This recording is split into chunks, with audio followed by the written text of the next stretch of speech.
नमस्कार दोस्तों, back to our channel friends. मैं आप सबका अपने चैनल स्टॉक्स फॉर लाइफ पे बहुत स्वागत करता हूं। Welcome to STFL family day film. बस आज मैं 10 मेगा लार्ज कंपनी को डिस्कस करने वाला हूं जिसमें अभी के टाइम में अच्छी खासी बाइंग अपॉर्चुनिटी हो सकती है। मार्केट की बात की जाए तो गैस मार्केट में एक अच्छी खासी वीकनेस देखने को मिल चुकी है। आज के दिन गैस मैंने 2 वीडियो बना दिया है जहाँ पे मार्केट आज के दिन क्यों गिरा और FIIs क्यों सेल कर रहे हैं, इसको लेकर मैंने प्रॉपर वीडियो बना दी। तो इसी बीच में गैस अभी के टाइम में मेक श्योर जब मार्केट में करेक्शन का फेज स्टार्ट होता है तो उसी बीच में गैस लार्ज कैप की जो अहमियत है वो हमें समझ में आ जाती है। तो for long term investor gas large cap में घुसने का एक बहुत ही सुनहरा मौका है जहां पे बिना डरे इन सब स्टॉक्स में SIP करें और लॉन्ग टर्म तक 10 स्टॉक से गैस कोई भी स्टॉक आपके पास है तो अच्छे खासे पैसे बनेंगे। तो जी हाँ, सारे के सारे गैस हमें रिस्क फ्री स्टॉक दिखाई पड़ते हैं और सारे के सारे लार्ज कैप है जिसमें FIIs, TIs और गवर्नमेंट की भी अच्छी खासी होल्डिंग दिखाई पड़ती है। तो कौन कौन से स्टॉक है जो बिना डरे इस क्रैश में बाइंग कर सकते हैं और जिसमें सब के सब फंडामेंटली मजबूत कंपनी है, फटाफट डिस्कस कर लेते हैं। बहुत ही कुछ सीखने को मिलेगा। चैनल फर्स्ट टाइम होंगे सब्सक्राइब कर सकते हैं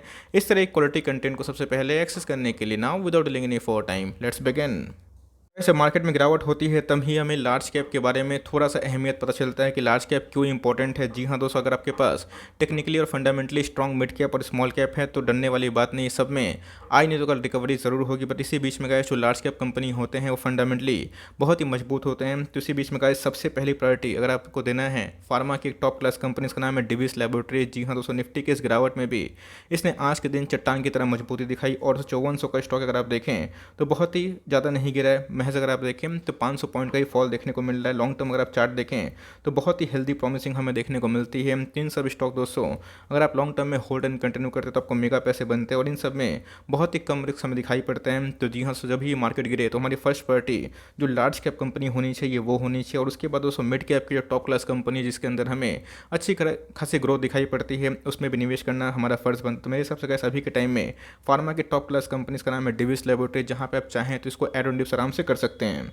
बात कीजिए दूसरी कंपनी, इसका नाम है एशियन पेंट लिमिटेड। ये सब दोस्तों फॉरेवर वाला स्टॉक हमें देखने को मिलता है। जी हाँ दोस्तों, ये सब स्टॉक सबको पता होता है लेकिन जब निवेश की बारी आती है तो गैस बहुत कम लोग इसमें निवेश करते हैं। इसके पहले भी हमें डिविस लैब में एशियन पेंट में अच्छी खासी गिरावट देखने को मिली थी, लेकिन दोस्तों जैसे जैसे इसमें गिरावट होती है वैसे वैसे बाइंग आती है और उसके बाद हमें फिर से फ्रेश हाई लगाता हुआ देखने को मिल सकता है। तो मेरे हिसाब से गैस एशियन पेंट एक बहुत ही फॉरेवर वाला स्टॉक है। इसको छोड़ के अगर आपने बर्जर पेंट में निवेश किया है एकदम कंटिन्यू रखें, वो भी फंडामेंटली बहुत ही अच्छी कंपनी है। तो मेरे हिसाब से गैस लार्ज कैप की जो अहमियत है इस क्रैश में ही समझ में आती है। बिकॉज इन सब में अगर आप देखें तो ऑल टाइम हाई से बहुत ही कम गिरावट हमें देखने को मिली है। 34-35 का स्टॉक है दोस्तों अभी के टाइम में 3100 के आसपास ट्रेड कर रहा है। फर्दर दोस्तों अगर गिरावट होती है तो हर 30-50 के पॉइंट पर आप चाहें तो इन सबको SIP और या फिर एड ऑन डिप्स कर सकते हैं। बात की जाए अभी के टाइम में मुझे SCL टेक में काफ़ी वैल्यू नज़र आ रही है। इसके पहले गैस मैंने SCL टेक को लेकर 2-3 बार अपनी कमेंट्री दे दी और बताया भी है कि IT में बहुत ही लेस पी ये मतलब होल्ड करता है और दोस्तों ये जिस भाव पर ट्रेड कर रहा है ये बिल्कुल भी नॉन डिजर्विंग है। बिकॉज इसके पहले आपने देखा कि बड़े बड़े IT कंपनी ने अपने ऑल टाइम हाई को ब्रीच किया। तो जी हाँ दोस्तों, ये भी अगर आप देखें तो फंडामेंटली बहुत ही शानदार कंपनी है। 1400 का स्टॉक है, आपको अभी के टाइम में 1100 के आसपास निकल के आ रहा है। मेरे हिसाब से गैस डाउन साइड की बात की जाए तो बहुत ही कम पॉसिबिलिटी है, लेकिन अपसाइड की बात की तो गैस इसमें आने वाले कल में बहुत पोटेंशियल है। रैशनल क्या है, इनका प्राइस टू अर्निंग अपने पीयर से काफ़ी सस्ता है, 2% के आसपास इनके डिविडेंड यील्ड निकल के आते हैं। 3 लाख करोड़ के आसपास की मार्केट कैप है। तो मेरे हिसाब से गैस निफ्टी 50 में ये अभी के टाइम में बहुत अच्छा वैल्यू ऑफर कर रही है। बात की जाए TCS, जी हाँ दोस्तों, अभी के टाइम में जो मैं स्टॉक डिस्कस कर रहा हूँ इसके बारे में सबको पता है, लेकिन यस जो लोग कंफ्यूज हैं कि सर निवेश कहाँ करना है तो उन सब के लिए ये सब वीडियो है बहुत इंपॉर्टेंट हो जाता है। तो गैस TCS की बात की जाए 3500 का स्टॉक हमें देखने को मिल रहा है निफ्टी में, जहाँ पे अच्छी खासी फॉल हमें देखने को मिल रही है। TCS की बात की जाए चट्टान की तरह मजबूत है। आज भी आपने नोटिस किया होगा कि TCS में भारी भरकम फॉल देखने को नहीं मिली है। तो जी हाँ दोस्तों, 4000 का स्टॉक है और ये सब जो स्टॉक है फॉरएवर वाले स्टॉक हमें देखने को मिलते हैं। तो मेरे हिसाब से गैस अभी के टाइम में SCL टेक और TCS काफ़ी वैल्यू ऑफर कर रहे हैं। चाहें तो लॉन्ग टर्म में ये दो IT जाइंट को आराम से CMP में बाई कर सकते हैं और हर 200 के फॉल पे 150 के फॉल पे TCS पे आपकी बाइंग ज़रूर कंटिन्यू होनी चाहिए। बात की जाए HDFC बैंक, इसने आज के दिन 1500 का लेवल ध्वस्त किया और अगर आपने नोटिस किया होगा पिछले कुछ समय से इसमें एक अच्छी खासी फॉल देखने को मिल रही है। लेकिन दोस्तों उसके विपरीत में आपने देखा होगा कि PSU बैंक के ऐसे बहुत सारे स्टॉक्स में भारी भरकम गिरावट देखने को मिल रही है। आज भी इसमें गिरावट हुई लेकिन ऐसा कोई बड़ी गिरावट हमें देखने को नहीं मिल रही है। तो बैंकिंग सेक्टर दोस्तों अपने आप में ही फॉरएवर और एवरग्रीन सेक्टर दिखाई पड़ता है, लेकिन उसी बीच में हमें देखना है कि कौन सी कंपनी सही में उस दावेदारी को पेश करती है। HDFC बैंक एक फॉरएवर वाला बैंक हमें दिखाई पड़ता है और अपने आप में ही बहुत ही स्ट्रॉन्ग फंडामेंटल अगर आप देखें देखें तो मार्केट की गिरावट में ये पार्टिसिपेट ज़रूर करता है, लेकिन दोस्तों इसमें रिकवरी भी उसी रफ्तार से हमें देखने को मिलती है। तो जी हाँ दोस्तों, बैंक निफ्टी में सबसे ज़्यादा वेटेज यही रखती है। तो मेरे हिसाब से गैस बैंकिंग जो स्टॉक को चुनना थोड़ा सा रिस्की होता है, बिकॉज एनपीए का इशू होता है। बट दोस्तों ये सब ऐसे बैंक हैं जिसके बिना मतलब जिसके होल्डिंग के बिना एफआईएस का होल्डिंग अधूरा दिखाई पड़ता है। डीआईएस भी बहुत ज़्यादा इसको होल्ड करते हैं। तो मेरे हिसाब से गैस एफआईएस और डीआईएस जिसमें इतना कन्विक्शन के संग होल्ड किए हुए, तो ऑफकोर्स उसमें कुछ ना कुछ ब्रांड क्वालिटी होगी। तो मेरे हिसाब से गैस एचडीएफसी बैंक में भी आप चाहें तो बाय ऑन डिप सीएमपी से स्टार्ट कर सकते हैं। इसमें कोई डाउट नहीं है कि बजाज फाइनेंस आने वाले कल का ये मल्टी बैगर है और पहले भी था। बात की जाए रिटेल चेन की, तो बताएं हम कि आने वाले कल में रिटेल का जो लोन सेगमेंट है वो आने वाले कल में और भी तेज़ी से बढ़ सकता है। तो गैस बजाज फाइनेंस की बात की जाए 8000 का स्टॉक है। बहुत लोगों को लगा था कि उनकी मेगा रैली मिस हो चुकी है, बट अभी के टाइम की बात की जाए एक छोटे से फॉल में गैस इसमें भी अच्छी खासी करेक्शन हमें देखने को मिल चुकी है। 8000 का स्टॉक हमें 6700 के आसपास देखने को मिल रहा है। और गैस ये इंडियन इक्विटी मार्केट की बहुत ही शानदार कंपनी है, जो है तो लार्ज कैप आता तो निफ्टी 50 में है, बट दोस्तों इसमें जो मज़ा है मिड कैप का होता है, बिकॉज ये बहुत ही ज़्यादा अच्छे खासे पैसे बनाती है। तो मेरे हिसाब से गाइस अगर फाइनेंस में कोई कंपनी में निवेश करना, तो सबसे पहले जो प्रायोरिटी होनी चाहिए आपके लिए गाइस बजाज फाइनेंस ज़रूर होनी चाहिए। बात की जाए ऑटो में, तो जी हाँ दोस्तों, टॉप क्लास कंपनी है बजाज ऑटो, जो मैं बोलूँगा कि अभी के टाइम में बहुत ही अच्छा वैल्यूएशंस पे ट्रेड करता हुआ देखने को मिल रही है। अपने ऑल टाइम हाई से 1000 पॉइंट के आसपास ये करेक्ट हो चुकी है। तो मेरे हिसाब से गैस फॉर लॉन्ग टर्म अगर आपको ऑटो में निवेश करना है, तो आपके पास टाटा मोटर जैसे अच्छी कंपनी भी अवेलेबल है, जिसका प्राइस 500 के आसपास दिखाई पड़ता है। बट मेरे हिसाब से गैस बजाज ऑटो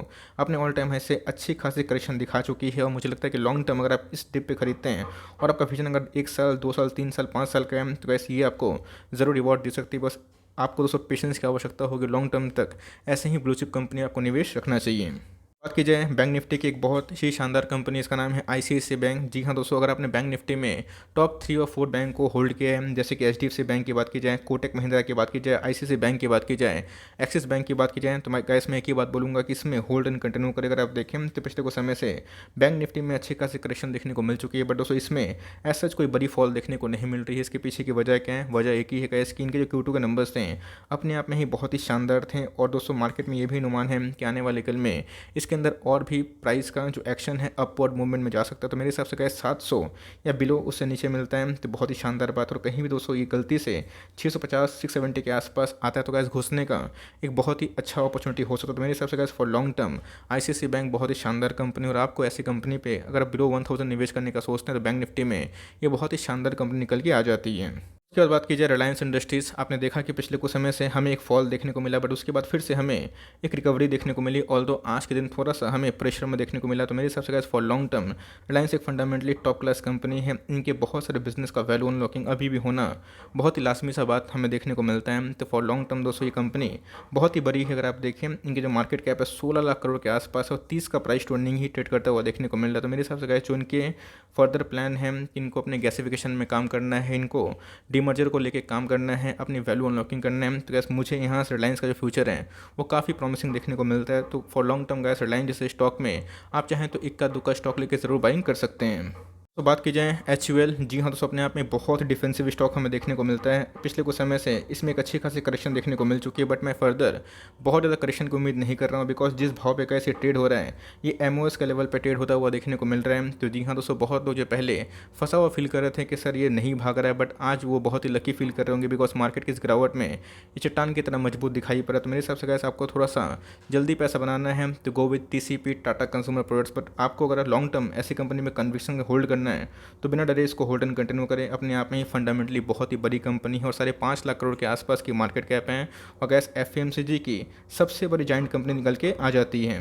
तो गैस SBI लाइफ या फिर HDFC लाइफ को भी आराम से कंसिडर कर सकते हैं। तो इन सब स्टॉक में जो कि निफ्टी 50 के टॉप क्लास कंपनी है, जिसमें गिरावट बहुत ही कम होती है और बहुत ही मुश्किल से घुसने का मौका मिलता है, तो आप चाहें तो गैस इन सबको ट्रैक कर सकते हो। आपकी फर्स्ट प्रायोरिटी यही सब स्टॉक होनी चाहिए अगर आप टेल कैटेगरी से बिलोंग करते हैं। वरना अगर आपके पास कन्विक्शन है, मार्केट को ट्रैक करना जानते हैं, स्टॉक के बिहेवियर से अगर परिचित हैं, तो टॉप क्लास जो मिड कैप है जो अपने प्लेटफॉर्म पे गैस हम लोग डिस्कस करते हैं, और स्मॉल कैप जो मजबूत हैं, जिसमें आने वाले कल भविष्य में ग्रोथ है, उन सब में निवेश करें और मार्केट के इस फॉल से पैनिक ना करें। अभी तो गैस डाउ जोन्स में भी एक अच्छी खासी गिरावट देखने को मिल चुकी है। तो मार्केट वीक रहेगा तो इन सब में वीकनेस आएगी, बट मार्केट जब रिकवर होगा तो गैस ये सब टॉप क्लास कंपनी फर्स्ट में ही रिकवर होंगे। तो मेरे हिसाब से गैस इन सब में आपको ऑफकोर्स निवेश करने का प्लान करना चाहिए। तो इन 10 स्टॉक में से आपको कौन से स्टॉक पसंद आए कमेंट बॉक्स में ज़रूर बताइएगा। मैंने इसमें सिर्फ और सिर्फ सिर्फ लार्ज कैप डिस्कस किया। अगर आपको मिड कैप का लिस्ट चाहिए तो कमेंट बॉक्स में ज़रूर बताइए गाइस, तो मैं आपके लिए मिड कैप का भी लिस्ट ज़रूर साझा करूँगा। तो गाइस मिलते हैं जल्दी ही, तब तक के लिए bye. Thanks for listening friends, God bless you all.